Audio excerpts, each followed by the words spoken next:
আছে, আপনার কলেজ বললে কলেজ পাঠিয়ে দেবে, দেখে নেবে।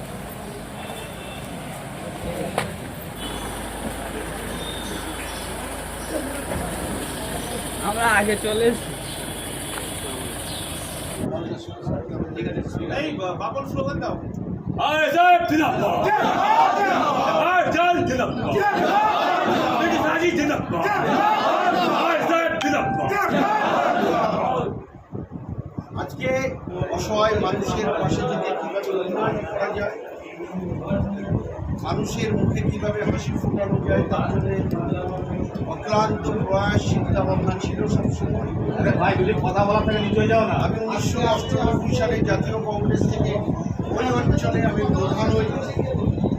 1999 সালে সর্বভারতীয় তৃণমূল কংগ্রেসে আমি জয়েন করি এবং 2003 সালে আবারও আমি সর্বভারতীয় তৃণমূল কংগ্রেসের প্রতীকে প্রতিদ্বন্দ্বী করে জয়লাভ করি।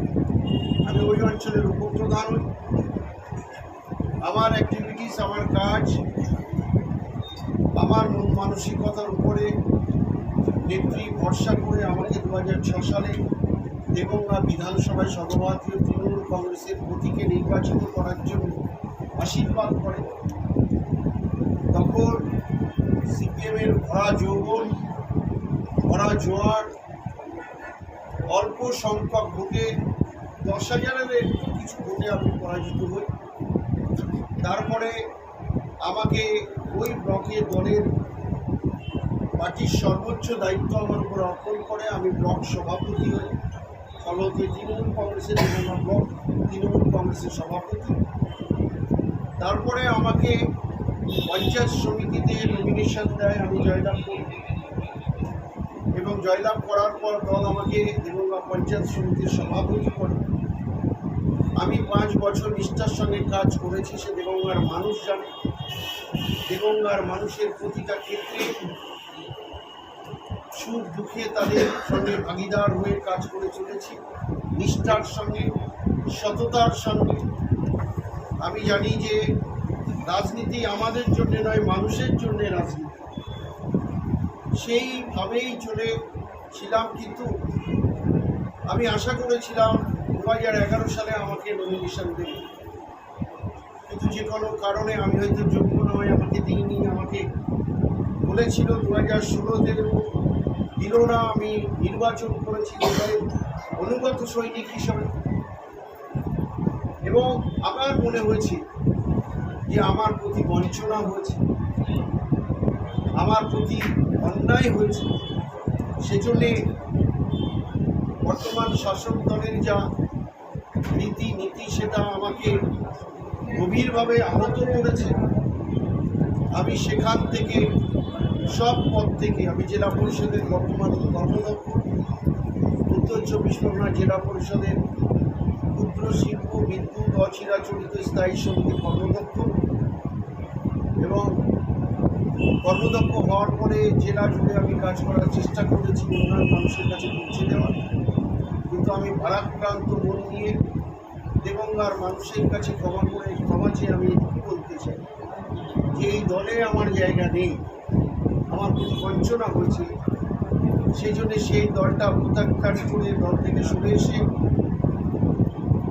আমাদের ভাইজান, বড় ভাইজান এবং ছোট ভাইজানের কাজের নিরিখে মানুষের প্রতি তাদের যে দায়বদ্ধতা এবং দলিত বলি, আদিবাসী বলি, সকল ধর্মের মানুষকে নিয়ে যেভাবে একটা প্রতিবাদের কণ্ঠ আকাশচুম্বী হয়ে উঠেছে, আমি পূর্ণ আস্থা রেখে, ভরসা রেখে, ভাইজানের প্রতি আস্থা ভরসা রেখে আমাদের পীরজাদা আব্বাস সিদ্দিকী সাহেব এবং পীরজাদা ছোট ভাই নওশাদ সিদ্দিকী সাহেব যেভাবে আমাকে নির্দেশ দেবে, যেভাবে আমার কাজ করার সুযোগ করে দেবে, আমি মনে প্রাণে তাদের সেই নির্দেশ অক্ষরে অক্ষরে পালন করি।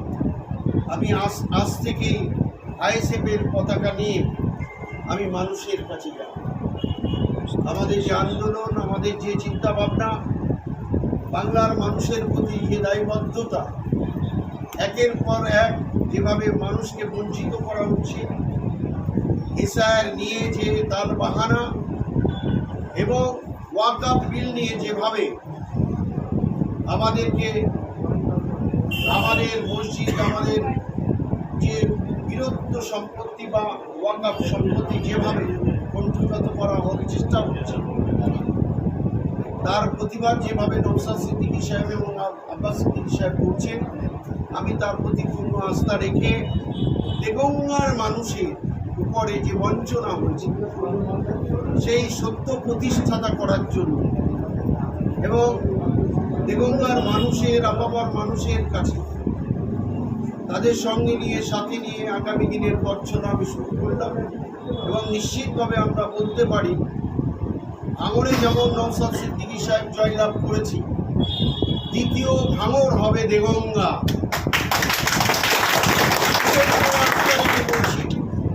সে 1993 সাল থেকে দেগঙ্গার মানুষের সঙ্গে চলাফেরা করে যেটুকু আমার রাজনৈতিক অভিজ্ঞতা হয়েছে, আমি পঞ্চায়েত নির্বাচন, বিধানসভা নির্বাচন, লোকসভা নির্বাচন, আমি দেগঙ্গায় দায়িত্ব নিয়ে সকলকে সঙ্গে নিয়ে যেভাবে করেছি, মানুষের কণ্ঠস্বর আমার কানে ধ্বনিত হয়েছে, তাদের চিন্তা ভাবনা কি আমি বুঝতে পেরেছি, দেগঙ্গার সাউন্ড কি আমি জানতে পেরেছি। দেগঙ্গার মানুষের কথা মাথায় রেখে তাদের আকুতি মিনতি, তাদের চোখের জলকে পাথেয় করে দেগঙ্গার মানুষের যে চিন্তা ভাবনা, সেই চিন্তা ভাবনাকে পাথেয় করে আমি পথ চলা শুরু করলাম। নিশ্চিতভাবে আমরা দেগঙ্গায় ভালো ফল করতে চেয়েছি। শুধু দেগঙ্গা বিধানসভা নয়, আগামী দিনে পঞ্চায়েত বলি, পঞ্চায়েত সমিতি বলি, জেলা পরিষদ বলি, মানুষের যা চিন্তা ভাবনা আমরা আইএসএফকে উপহার দেব, এই বিশ্বাস দেগঙ্গার মানুষের দেগঙ্গার আপামর মানুষের কাছে আছে। আমাদের যুবক থেকে একেবারে যুবক যুবতী থেকে এবং প্রবীণ মানুষের কাছে দোয়া নিয়ে আজকে আমি এখানে এসেছি। আমরা ফুরফুরা সিলসিলার মানুষ, দাদা হুজুর পীর কেবলার পথ অনুসরণ করে চলি এবং ভাইজান, ছোট ভাইজান, বড় ভাইজানের যে নীতি আদর্শ, যে সততার প্রতি আমি এটুকু আজ থেকে বলতে পারি অব্যাহতি নিয়ে যে আমি যেভাবে এতদিন চলেছি, এটাই আমি মনে করেছি সঠিক পথ। যে সততা নিয়ে আমি এতদিন মানুষের কাজ করেছি। দেগঙ্গার প্রতিটা মানুষ জানে যে মিন্টু শাহজি বা মফিদুল হক শাহজির কাছে গেলে কখনো শূন্য হাতে ফিরে আসে না। তার সে দল দেখে না, সে জাতপাত দেখে না, কোনো ধর্ম দেখে না, মানুষ হিসাবে দেখে। সেই স্বামী বিবেকানন্দজির কথা, সবার উপরে মানুষ সত্য, তাহার উপরে আর কি। সেই জন্য সেই দেগঙ্গার মানুষের কথা ভেবে তাদেরকে যেভাবে কণ্ঠ রোধ করা হচ্ছে, তাদেরকে সেখান থেকে অব্যাহতি দিয়ে একেবারে দেগঙ্গার শান্তি যাতে বিরাজমান হয়। দেগঙ্গার যে উৎপাত শুরু হয়েছে, মানুষকে যেভাবে আঘাত করা হচ্ছে দিনের পর দিন, যেভাবে অত্যাচার নেমে এসছে, সেখান থেকে অব্যাহতি দেওয়ার একমাত্র পথ আমি দেখেছি আইএসএফ এবং বড় ভাইজান। আমি আজকে দলে জয়েন করলাম। দেগঙ্গার মানুষের কাছে আমি করজোড়ে একটা কথাই আপিল করব, অনুরোধ করব, আপনাদের সঙ্গে আমি ছিলাম, আমি আছি। আমার দেহের প্রতিটা রক্তবিন্দু আমি দেগঙ্গার মানুষের কাছে অর্পণ করব জীবদ্দশায়, যতদিন আমি বাঁচব। আপনাদের ঋণ আমি পরিশোধ করতে পারবো না দেগঙ্গার মানুষ। আপনারা আমাকে অনেক সম্মান দিয়েছেন, অনেক ভালো জায়গায় দিয়েছেন, কিন্তু আমি দেগঙ্গার মানুষের কাছে বলব, আপনাদেরই কথা মতো আমি যে পথে চলেছি, নিশ্চিতভাবে আপনারা আমার সঙ্গে থাকবেন। আমরা নিশ্চিতভাবে আমরা লক্ষ্য মাত্রায় আমরা পৌঁছে যাব। দেগঙ্গার মানুষকে সবাইকে সুস্বাস্থ্য কামনা করে এবং বাংলার জন্যে যে আন্দোলন ভাইজান, বড় ভাইজান এবং ছোট ভাইজান, এই নিপীড়িত, নির্যাতিত, অবহেলিত মানুষকে নিয়ে দলিত, তপশিলি, শিখ, জৈন, ঈশা, বৌদ্ধ, মুসলিম সম্প্রদায়ের মানুষকে নিয়ে যেভাবে লড়াই করছে, আমরা দেগঙ্গার মানুষ, ছোট ভাইজানকে বড় ভাইজানকে বলি, আপনারা লড়াই করে যান, দেগঙ্গার মানুষ আপনাদের সঙ্গে আছে। এই লড়াই যতদিন না আমরা লক্ষ্যমাত্রায় না পৌঁছাবো, এই লড়াই থেকে আমরা থেমে থাকবো। সবাই ভালো থাকুন, সুস্থ থাকুন। নমস্কার। পশ্চিমবঙ্গেই হবে, দিল্লিতে নয়। এবং আমি খুব দুঃখ পেয়েছিলাম যখন ওয়াকাফ বিল নিয়ে এ রাজ্যের মানুষ পথে নেমেছিল।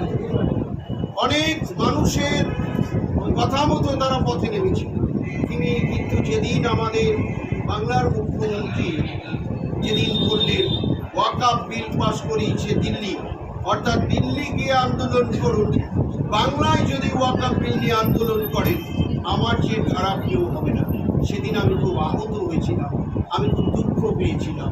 মানুষের অধিকার আছে গণতান্ত্রিকভাবে প্রতিবাদ করা, মানুষের অধিকার আছে গণতান্ত্রিকভাবে আন্দোলন করা। সেই আন্দোলনকে থামিয়ে দেওয়ার যে প্রবণতা আমাদের বাংলার মুখ্যমন্ত্রী করেছিলেন, আমি নিজে ব্যক্তিগতভাবে আমি আহত হয়েছিলাম, আমি দুঃখ পেয়েছিলাম। সেই জন্য তারই প্রতিবাদে আজকে এই আইএসএফে জয়েন করা। সবাই ভালো থাকুন, সুস্থ থাকুন। আসসালামু আলাইকুম, নমস্কার, খোদা হাফেজ। আপনি দাদা আপনি বললেন যে সততার সঙ্গে দল করেছে এতদিন ধরে, আপনি বঞ্চিত হয়েছেন। এই সততার কারণে কি টিকিট পেলেন না এবার? আপনি তো টিকিটের দাবি যাচ্ছেন। সেটা নিশ্চিতভাবে আমি মনে করব যে আমাকে হয়তো ঠিক পছন্দ করে, আমাকে হয়তো ঠিক যোগ্য মনে করে, কিন্তু দেগঙ্গার মানুষ মোবাইলটা নিচু করে প্রমাণ করে দেবে এই বিধানসভা। কিন্তু একদম মানে ভোটের মুখে কেন দলটা বলতে গেলে আপনি যে অভিযোগ করছেন অনেকদিন ধরে চলেছে। আমি নিশ্চিতভাবে পরে আপনাদের বিস্তারিতভাবে আমাদের দলের পক্ষ থেকে আপনাদেরকে বিষয়গুলো আমাদের প্রার্থী তালিকা প্রকাশ হলে তো তারা রয়েছে, আমার সঙ্গে আপনারা পরে কথা বলবেন সব প্রশ্নের আস্তে আস্তে। আমি আইএসএফ এবার মানুষের ইতিহাসটা ওনার সাথে আলাদা